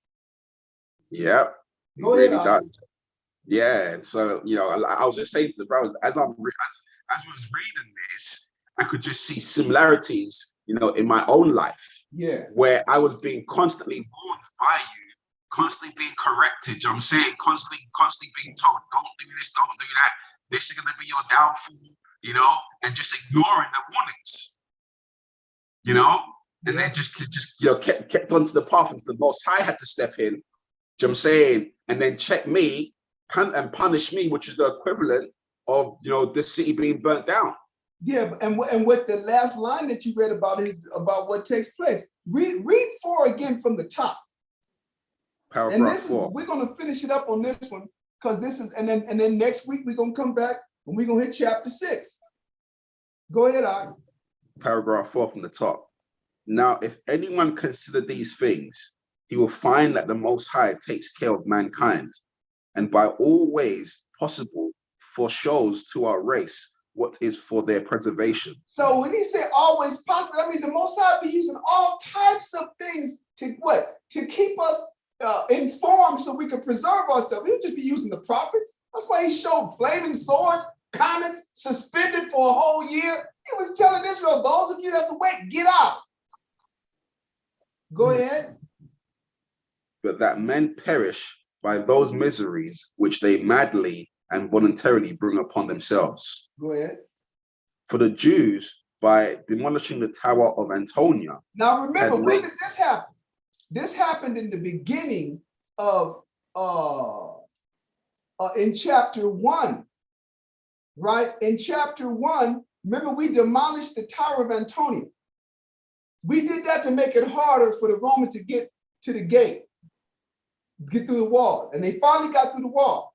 But listen to what he's telling you. It was that gate, it was that tower that had this specific area in almost like a pentagonish shape.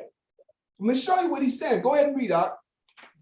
Had made their temple 4 square, while at the same time they had it written in their sacred oracles, that then should their city be taken, as well as their holy house, when once their temple should become 4 square. So that means that tower was in one area on a corner that added to the 4. It made it, like I said, a pentagonish, not a pentagram with the points, but like four corners. It had a 5th corner, and that 5th corner was the high tower of Antonia. And they destroyed that, converting that area into what? Into a 4 square. And there was a prophecy written in one of our books that said when once the temple should be made 4 square, then it will be taken. So all we had to do was say, hey, whatever we do, we can't tear this tower down. But we didn't listen to, that's why he said what he said beforehand. That was one of the things that the Most High, prophecy that the Most High gave to their preservation. But if they were awake and aware, then they wouldn't have tore down that tower, converting that space into a 4 square area. Go ahead, a 4 corner area. Go ahead. But now, what did most elevate them in undertaking this war was an ambiguous oracle that was also found in their sacred writings. When it says ambiguous, that means what? That means it wasn't, if there was an oracle written that wasn't clear.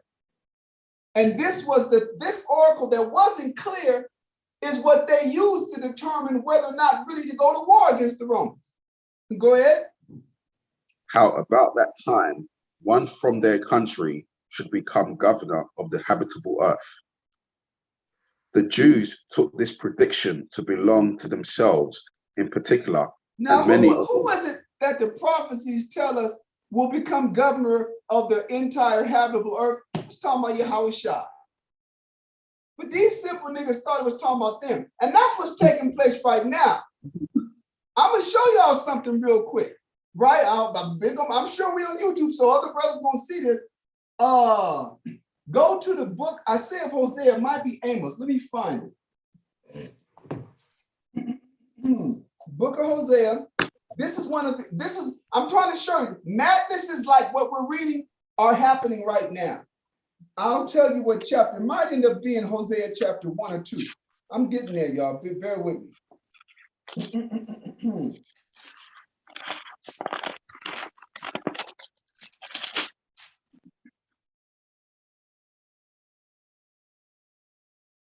Listen to this. It's chapter 1 and verse 11. I'm gonna read it first, and then I'm gonna tell you what's going on. Hosea chapter 1 and verse 11. Then shall the children of Judah and the children of Israel be gathered together and appoint themselves one head, and they shall come up out of the land. For great shall be the day of Jezreel. Now, this is the verse that's many of the brothers from the group that's running around calling themselves Mahashara Yashral. And I love the brothers. They're not heretics, but this can be considered a vague, or not a vague, an ambiguous verse. You know why it would be ambiguous? Because here it leads you, if you go by this verse only, you can mistake it for saying that the person that's appointed governor is going to be appointed by the tribes. But that's not what it's saying. But you know why? Because you got to read the other prophecies that pertain to our governor.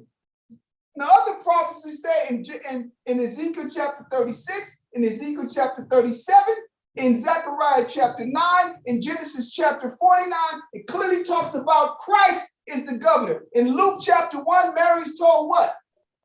That he shall get that, talking about Christ, shall receive the throne of his father David. That's the governor. And this group of brothers in Israel that refer to themselves as Mahashara Yashara, the government of Israel. And this, when they first introduced it to me, members, not all of them, this was their what? This was the verse upon which they read. And now, read it again, Amiyatazar. The verse. Hosea chapter 1, verse 11. Then shall the children of Judah and the children of Israel be gathered together and appoint themselves one head, and they shall come up out of the land. So that's like saying we're going to make ourselves a leader and then we're going to leave captivity. Nigga, we're waiting to be saved. We are waiting to be saved. Thank you, Tazapah. Go finish that last one, Amiyatazar, the last line. Line 3. No, okay, go ahead, listen. I was talking about the last line in chapter 1, verse 11, and then go back. Sorry. Okay. Hosea chapter 1, verse 11. For great shall be the day of Jezreel. Okay. Now go back and pick up from where you said in paragraph 4, but now. But now what? Line 312. Okay. Yeah, book 6, chapter 6, no, book 6, chapter 5, and line 312. But now, what did most elevate them in undertaking this war was an ambiguous oracle that was also found in their sacred writings. How, about that time, one from their country should become governor of the habitable earth. So now I'm trying to show you. Hold on. When this is ambiguous, that it's not that the script is ambiguous, it's ambiguous to men that don't understand it. And so this verse that we just read, Hosea 1:11, is fueling the same type of what? Ambiguity for brothers that don't understand. And that's what that whole thing is, the government of Israel. And they go from having summits and stuff. All right, cool. I'm not against that. But ain't nobody here gonna choose who the governor is. For me to say, you know what, and be in that group, but that's presumptuous. That means I've been given the damn latitude to choose who the leader is gonna be, and now since I've been given the latitude, I'm one of them. No, why don't you go keep your head down and do your work and be humble, man, and serve. But I'm trying to show you the spirit that was there that I was reading back in the day is here now in Israel now. And you got all the Israelites talking about each other, and this group don't like that group, and these groups, and it's a bunch of, and you know what? I be telling these brothers, when they go out and show us how it's done. You got a problem with a war, He's not brotherly. He's a tyrant. Go out and show us how it is to be a humble shepherd. You got a problem. They got brothers. Our brothers hate me for mistakes made literally 24, 25 years ago. And they wasn't even there. Well, go out and show me how it's done, brother. And since then, the people's track records are ambiguous at best and at most distinct failures. I ain't built shit, but sit around and talk shit about everybody else who is building and who will assume responsibility beyond just coming to class, huh? That same level of, and as I said, keep your head down, do your work. The scriptures even say, why judgest thou another man's servant? Fine, you the government, then be the government. And Christ had already told us that. Everyone that shall exalt them, you got another group of brothers, they starting to sound like Islam. They won't just give the credit to Christ, they keep giving the credit to their elder. They keep giving it, I ain't gonna say no names, y'all know who I'm talking about. Got titles like the mouthpiece of the Most High, the comforter, all this madness, huh? The mouthpiece of the Most High is the Bible. That's what the mouthpiece of the Most High is. Anyone who should happen to be speaking the truth of the Bible is just regurgitating the mouthpiece of the Most High. But these people be trying to, another group is claiming that others is this revelation, it's too deep for some people to see, but their elder is the prophet Elijah again. This is madness. These niggas ain't even contending with their women, but you're gonna be Elijah. These niggas' women got them in check, but they're Elijah. Anyway, call the line off, brother. I'm trying to show this spirit is still here. You read some of the scriptures and they think it's talking about them, but the ones that are talking about them, you can't convince them about the prideful man. Mm-hmm. The ones that are talking about them, no, you off, brother. No, you're the prideful man. Go ahead. Is your hand raised up, brother? Oh, no, I'm sorry. I'm going to ask you a question, brother. You probably get some circulation going on. Go ahead. As I read. Book 6 and chapter 5, line 313. The Jews took this prediction to belong to themselves in particular, and many of the wise men were thereby deceived in their determination. Deceived in their determination. Now, this oracle certainly denoted the government of Vespasian, who was appointed emperor in Judea. See that? However, I told you, while he was in Judea executing the war, he was proclaimed emperor by his own legions. He didn't pay too much attention to it, but then the affairs back in Rome pulled him back, where he was actually made emperor. Go ahead. However, it is not possible for men to avoid fate, although they see it beforehand. But these men interpreted some of these signals according to their own pleasure, and some of them they utterly despised, until their madness was demonstrated both by taking of their city and their own destruction. All right, we're going to pick up. Now we know we're in book 6, right? Chapter 6 next week. Book 6, chapter 6. And like I said, from chapter 6, we're going to move ahead. Y'all can see where it's going. It's interesting as can be. But just, I want to go ahead and get on to the end of it. So we're going to be chapter 9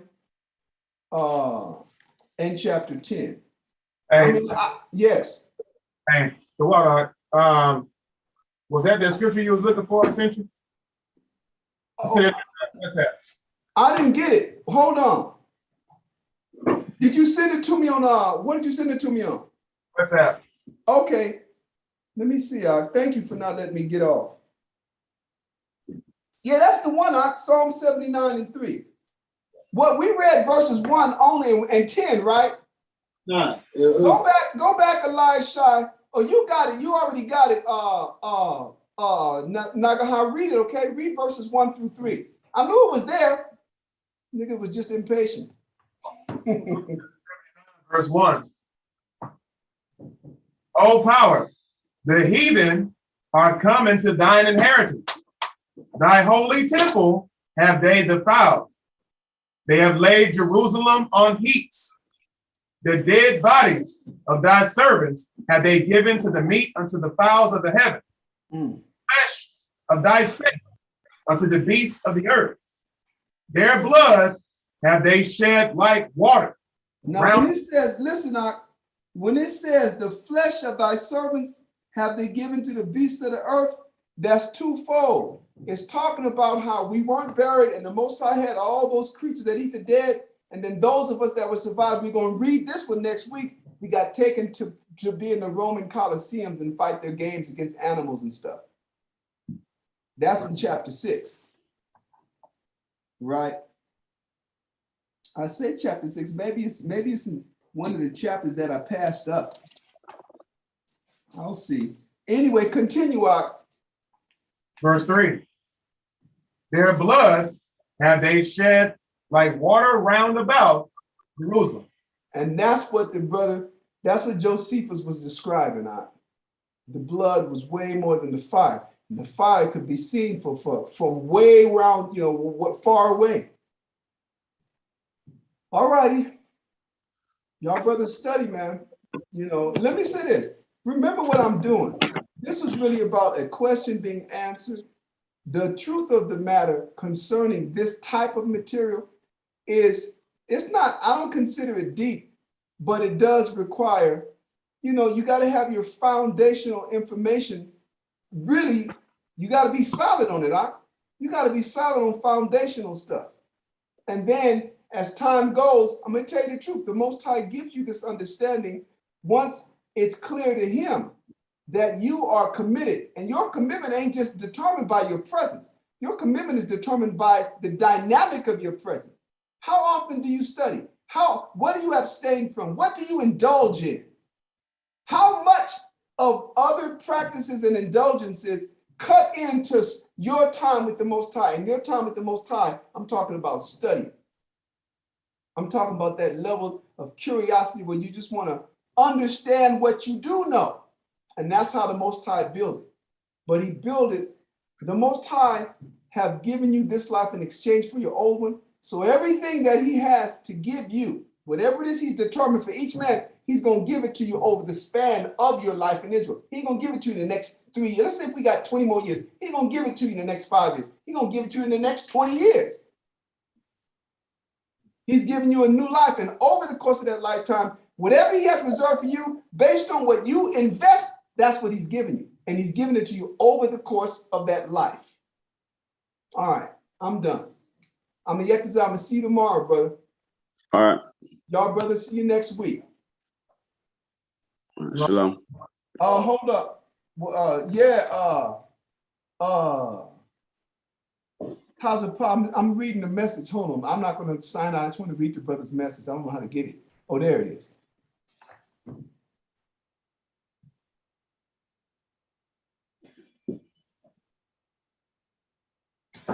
Brother, I'm going to tell you the truth, that's a good question. It's a very interesting topic. I know you're dealing with this topic, but in the future, I would like to know what King James role in the slave trade. But I don't fucking know. I don't know. I know this much that, let me see. When King James, when that authorized version came out in 2011, I think King James and the city of Jamestown, Virginia, had been established under him since 1607. By the time the slave trade would begin, I'd have to look into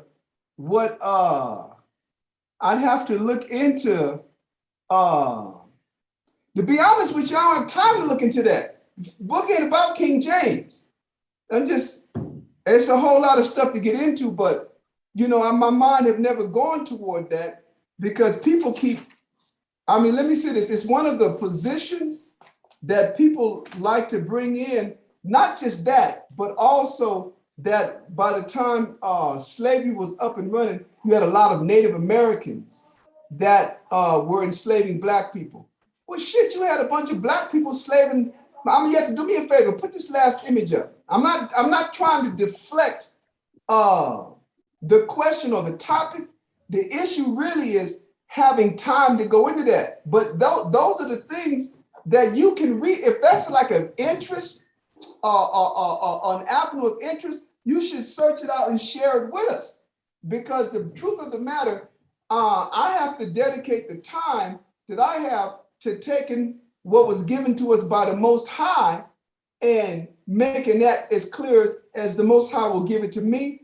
And King James was just, and I don't trivialize what the Most High used him as, but he was a source that the Most High used to see to it that those Israelites that were meant to get the word in this language, English, would get a proper source, because you had the Gutenberg, you had a bunch of other versions of the Bible before the King James, and they weren't as accurate.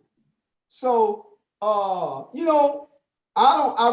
literally, like what you're telling me is I shouldn't say it's news to me, but it is. When I say I shouldn't say it's news to me, I shouldn't be surprised. I guess I'm not, but I've never focused on, like when the Muslims be talking about King James was a white man, or King James, others say King James was a homosexual.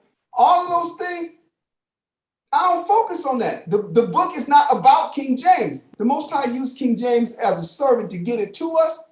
He used other people in Spanish, Portuguese, and Dutch, and other languages to get it to us in those languages. And so I just try to stay focused on who the book is about. It's like today, the Most High is using various men to teach, and the people seem to keep getting channeled to the people that are teaching instead of the message that's supposed to be taught. So I won't say I've never really had the time, I've never really had the interest, and therefore taken the time to even study anything about King James outside of the fact that he's the person through whom the authorized version of the Bible was brought forth. So it really would be helpful if that's a topic that you have that you kind of investigated until I can kind of get time.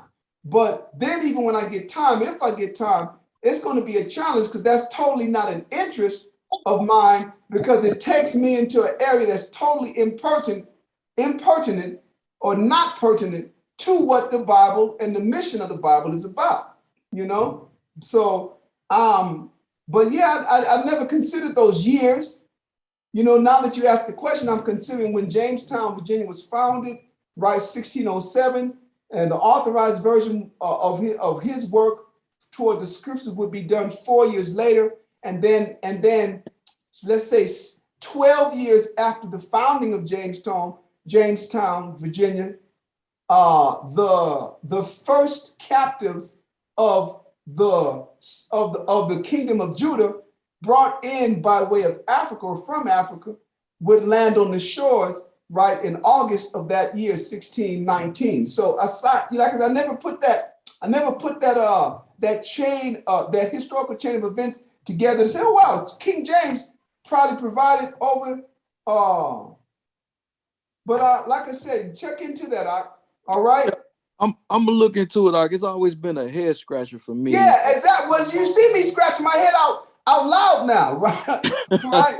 Yeah, because like I said, I never really considered that, because like I said, I know the years King James, right, authorized.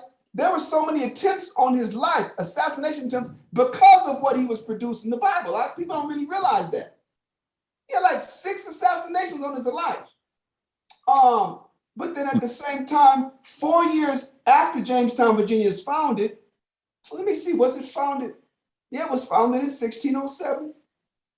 His authorized version made available, right, by 1611.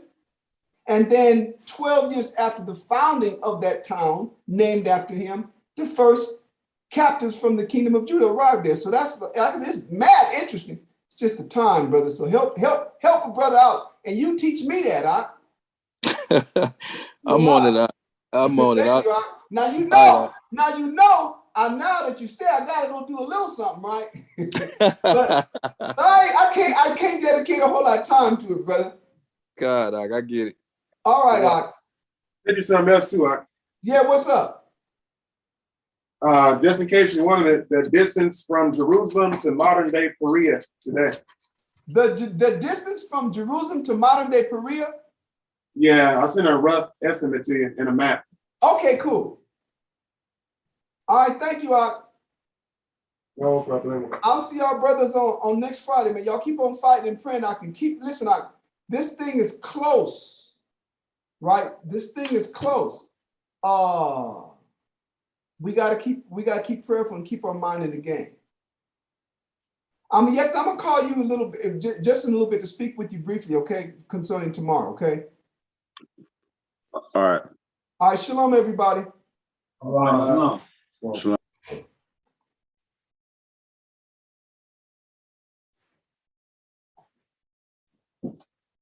All right. No, it's done an hour 40 minutes.